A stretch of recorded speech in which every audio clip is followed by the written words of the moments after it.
Are you happy? Oh, fucking stoked all the time. Oh, good. Yeah, there's very rare moments where I'm just like, and if they are, they're very fleeting, that I'm just like, fuck this. Yeah, backwards. Yeah, but no, I'm stoked, yeah. Beautiful. It definitely shows. Oh, good. I'm glad. I'm getting those vibes. Okay, next question is, if you could go back in time and speak to 18-year-old James, what would you tell him? That is so tough. I would probably have to say consistency is key, and just enjoy the process of everything you're doing. Because there are a lot of times where I always looked to the end goal and the end thing, and this will make me happy when I get there. And this is something that people say all the time, but it's very true, is be consistent, you'll be fine. Probably that's it. Be consistent, you'll be fine. And just enjoy. Go on. Yeah, and be consistent. Yeah, be consistent, and everything will just work out the way it works out. And just, the universe will bring what it brings at any particular time. And when you need it most, it'll be there ready for you. Wizard timing. Wizard timing. So have you experienced times where you were like, oh, when I get to this number or I hit this rank, then I'll be happy, and then you've hit it, and what's happened? You just chuck the goalpost further back, and you're just like, oh, I'm gonna shoot for better. I'm gonna shoot for better. So, and I have been fairly aware. I've been lucky enough to be exposed to people that have said this, and I'm just like, okay, when people tell me things nowadays, and even from a young age, I try to take it on board, because I understood that they had probably gone through things that I could learn from. Then I don't have to make those mistakes or go through years and years of learning these things myself. And I will make my own mistakes along the way. But when someone says, hey man, just remember, just embrace the process, embrace the journey, and sit back sometimes when you're in a position where that you've been fighting to get to, enjoy it. And then after you've enjoyed it and you're just sitting there and you're happy, you got a smile on your face, then push the goalpost further back and shoot for that next one. So I'd just probably just say, to myself, be consistent, you'll be fine.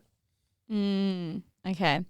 And the last question I have for you is, if you could embed a mindset or a habit into the listeners' ears to be their best, healthiest, happiest selves, what would it be? It would be,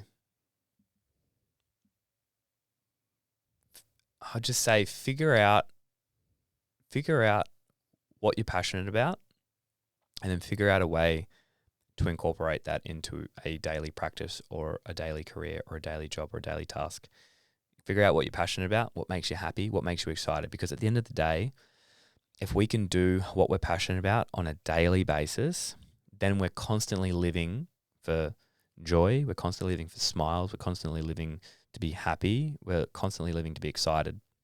And I don't see any more point to what we're doing other than gathering experience, creating memories, and living for excitement. Because that's what if I wasn't living for excitement, what's going on here? Like, if I'm not excited, like, that is like one of the best feelings, like to be excited about something, to be constantly excited about what's happening, what's on the go, what's cranking. That's what What's cranking?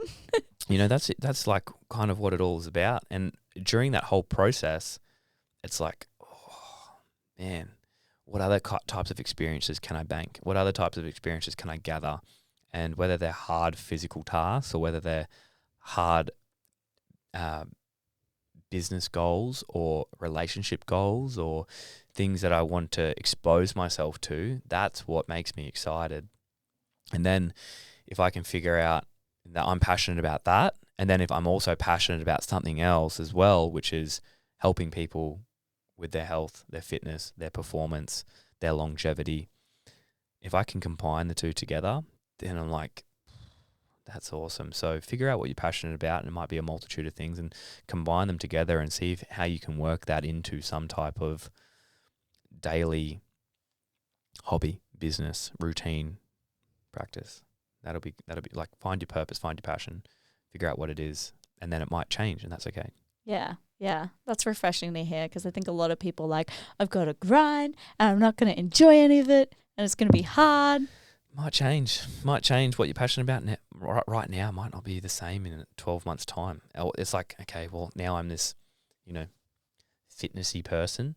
it's like it's not always going to be like, I'd rather not be known for just that. Like I would prefer to figure out what I'm passionate about for right now, and that passion might change. I might find something. I might get an experience somewhere at some time and be like, whoa, that is cool. Let's go. And just want to do that and figure out a way to make that a thing.